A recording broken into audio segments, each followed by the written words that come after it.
Bonjour à tous et bienvenue sur la chaîne R Alexandre. Aujourd'hui, nous allons nous attaquer au changement de rotule axiale. Voilà un petit peu le matos qu'on aura besoin. Donc là, l'extracteur de rotule axiale, de nombreux cliquets, voilà, des rallonges, rotule axiale elle-même. Voilà.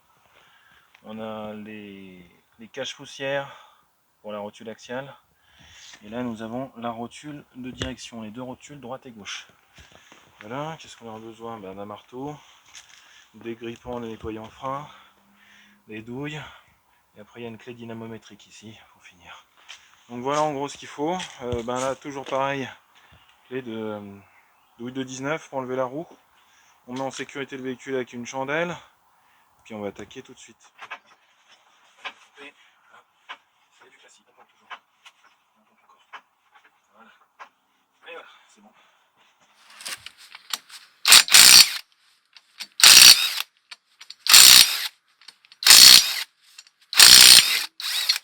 Avec tout.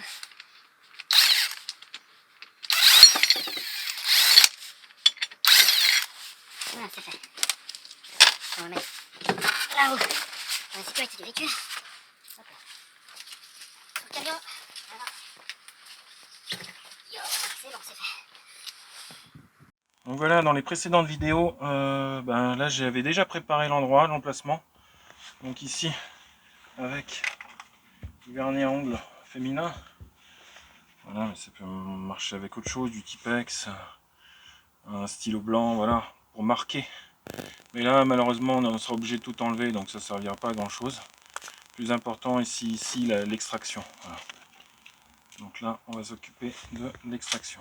Je reprends la vidéo. Donc ici, j'ai installé un deuxième cric pour pouvoir soulever ici l'emplacement de la rotule de direction. Voilà.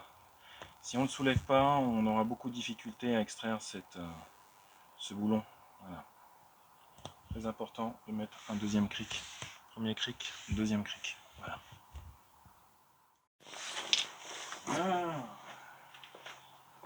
De mémoire, c'était du 17. 17, il me semble. 17 ou 16. 16 plutôt. 16. Voilà, on va prendre ça. On va prendre et à cliquer.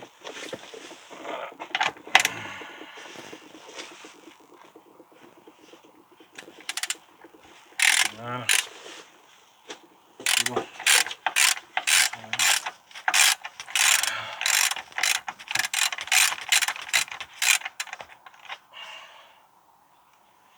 Voilà, ensuite, qu'est-ce que nous allons faire? On va baisser le cric. On baisse le cric. On enlève complètement. Étant donné qu'on ne va pas récupérer, voilà, on va prendre un coup de marteau là, comme ça. On a un gros marteau et vous y allez. Franco, voilà, ça se retire. Hein. Étant donné que la dernière fois je l'avais déjà retiré. Voilà, c'est. Voilà. Donc ce que je disais dans la précédente vidéo, une rotule axiale qui est morte, c'est comme ça. On lâche ici, ça tombe direct. Voilà, donc ça c'est over mort.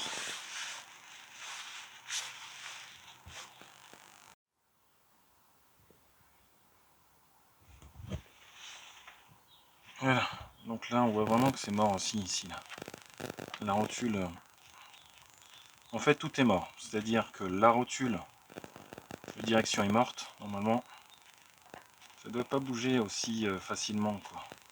Et là-bas la rotule axiale est vraiment morte aussi parce que voilà, normalement, je vais vous montrer après la différence avec les nouveaux. Là, vraiment il n'y a plus rien quoi. Allez, on va extraire tout ça. En gros, pour réussir à dévisser la rotule de direction, hein, c'est pas un peu de dégrippant et ça vient tout de suite, voilà, comme sur les tutos qu'on voit sur internet. La réalité et la fiction, c'est deux choses différentes. Quand on est sur le terrain, ça vient pas facilement en 5 minutes. On met un peu de dégrippant, un petit coup de chalumeau et tout vient. Non, il faut cette configuration là. Douille de 16, rallonge et énorme cliquet avec une vraie résistance. Voilà. Ça c'est un cliquet de 50 à 60 cm. Donc en gros, si on voit ça, il faut ça. Ensuite, le cliquet, il faut basculer de droite vers la gauche. Et il y a une autre personne là-bas qui va tenir en fait la douille de 21 ici. Parce que la douille de 21 ne venait pas. Il tient ici ou il tient là. Voilà. Mais si on fait pas ça, soit on utilise une disqueuse, on risque de tout casser, ou soit on est cuit. Voilà. Donc c'était ça vraiment la difficulté. Le mieux pour avoir travaillé tranquillement, c'est de faire reposer sur une chandelle ici.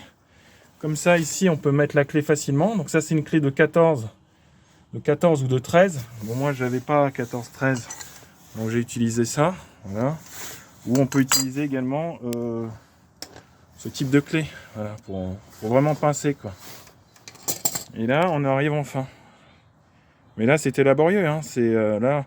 Là, ça fait, 1 heure que je suis dessus, hein, pour essayer de comprendre avec ma petite tête, de comprendre comment dévisser quelque chose qui est grippé à mort. Et je pense que d'usine, ils ont mis certainement de la colle ici. Voilà, ils ont mis de la colle. Et donc là, c'était impossible à faire, quoi. Voilà, impossible à faire avec de la colle. Voilà. Bon, là, on va aller à l'étape supérieure.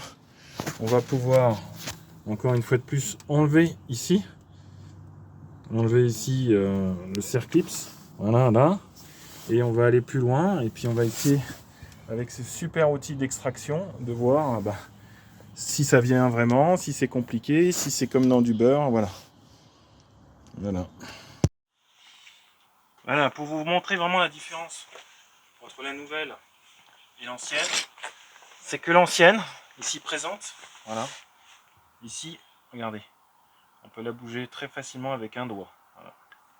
Ça, c'est l'ancienne qui était morte, 153 000 km d'origine. Voilà. Et la nouvelle, qui est toute neuve, regardez, ici, en forçant comme un malade, j'arrive même pas à la bouger d'un seul centimètre. J'y arrive pas. Voilà. Je force comme un ouf. Et là, en forçant pas du tout, un bout du doigt. Voilà, on dirait un levier de vitesse, quoi. Donc voilà, quand c'est mort, c'est comme ça. C'est ultra souple. Et quand c'est neuf, c'est raide comme la justice. Voilà, raide comme la justice.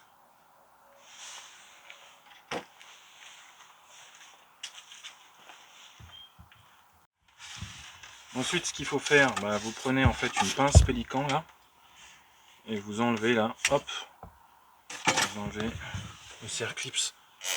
Voilà, c'est fait, une pince comme ça. Moi j'appelle ça pince pélican, mais peut-être c'est un autre nom. Vous enlevez le Circlips. Et après, la plus grosse difficulté, ça va être derrière. Parce que derrière, en fait, il y a celui-là. Et il y a très peu d'espace pour l'atteindre. Donc là, je vais essayer de mettre un coup de tournevis là, de l'autre côté. À mon avis, il doit être présenté comme ça pour pouvoir l'extraire.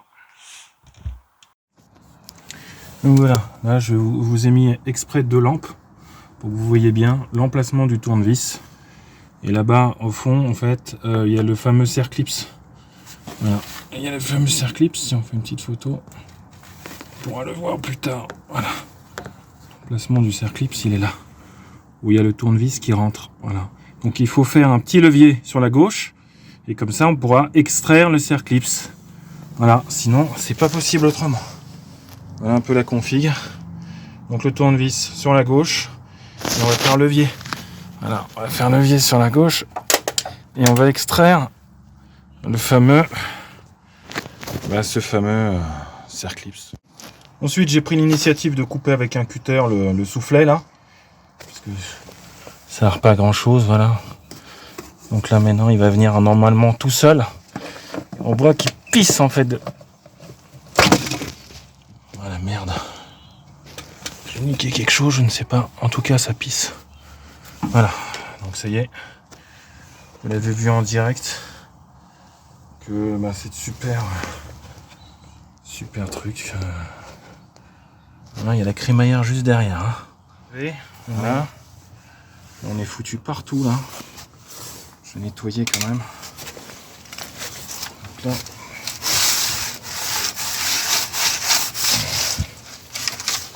Voilà, on va nettoyer après. Donc là maintenant, on va utiliser, voilà, c'est venu. Voilà, il est venu. Fameuse clips là, magnifique, il était dessus. Donc maintenant, voilà, tout est venu. Et ben, on va retirer nos tournevis. On n'a plus besoin. Et puis on va continuer le boulot. Voilà, on va prendre maintenant cette super clé là. Puis on va bosser. Ça y est, j'ai installé le matos pour enlever cette rotule axiale qui est bien fuyarde, bien abîmée. Donc soit je prends ma grosse clé à cliquet là, soit je prends la toute petite. Je me tâte encore, je sais pas, la grosse ou la petite. Mais là je vais tourner bien évidemment sur la gauche. Voilà. Tourner sur la gauche. Et ça devrait venir normalement en théorie tout seul, voilà. On revient sur l'opération les amis. Donc voilà ce que j'utilise comme matos. Voilà. Une vraie clé à cliquet, une rallonge. Et le matos adapté pour pouvoir extraire. Je vous donnerai vraiment la dimension. Parce qu'il y a deux types de dimensions. Et la mienne c'était du 36. 36 de diamètre. Voilà. Et il y a un extracteur, c'est moins de 36 qui est 26. Il y a du 26-35 ou du 36-45 ou 46.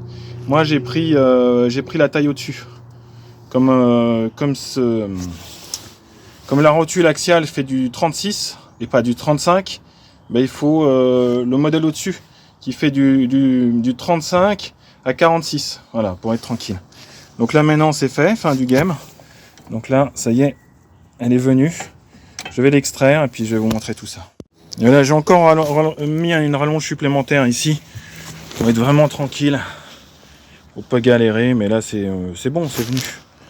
Donc je l'enlève et puis je vous montre ça. Comme promis, je vous montre en fait la différence entre une rotule axiale qui est neuve, en l'occurrence celle-là, avec le petit doigt on n'arrive pas à la bouger, et celle-là, on la bouge comme on veut, quoi. Elle est complètement morte, des accès, voilà, c'est mort de chez mort.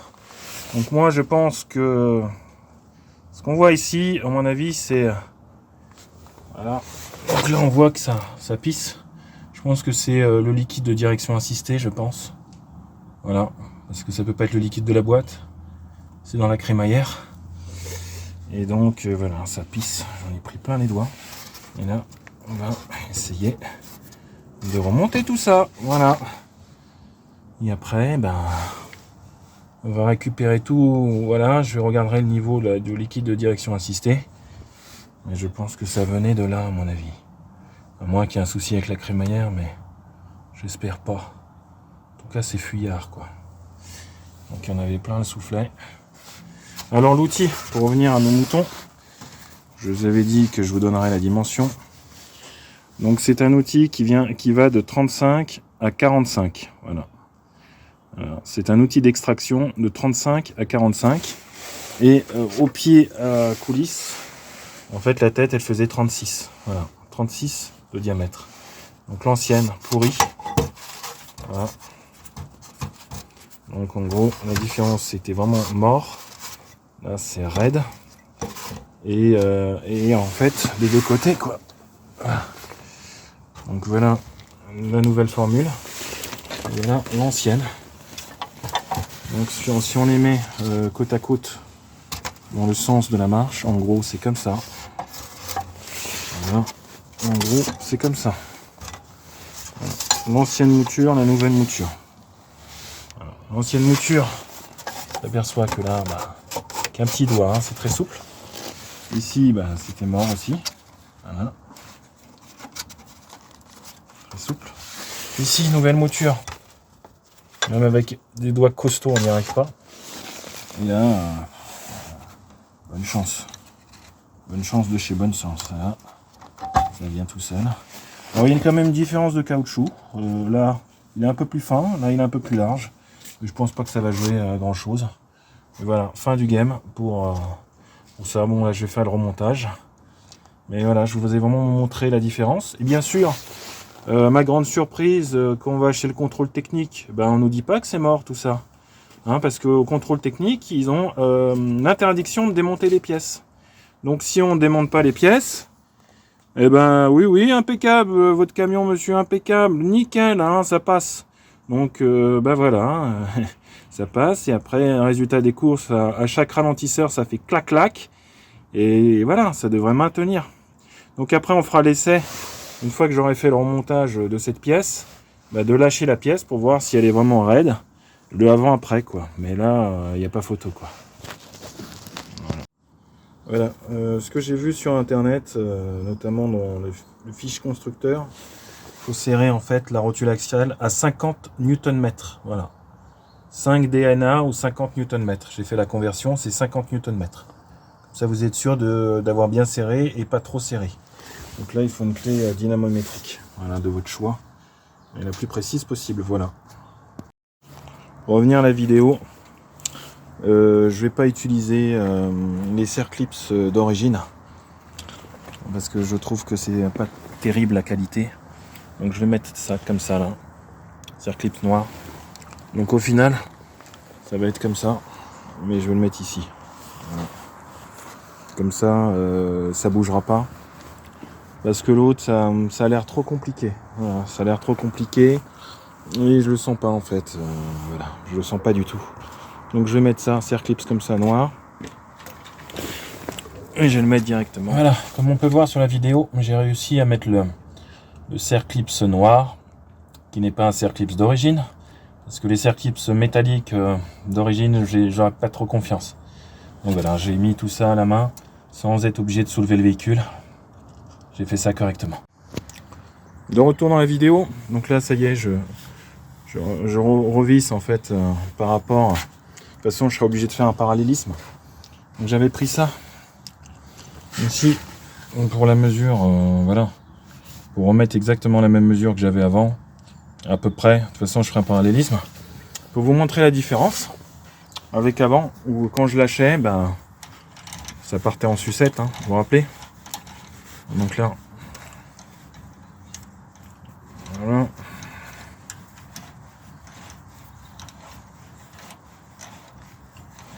Allez, on va visser. Et là, on se rend bien compte. Donc, ce que je disais dans la précédente vidéo, une rotule axiale est morte. C'est comme ça.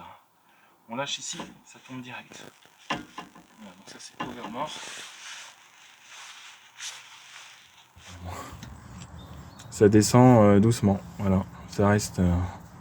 Ça descend. Donc voilà, ça y est, j'ai tout remonté, tout est nickel.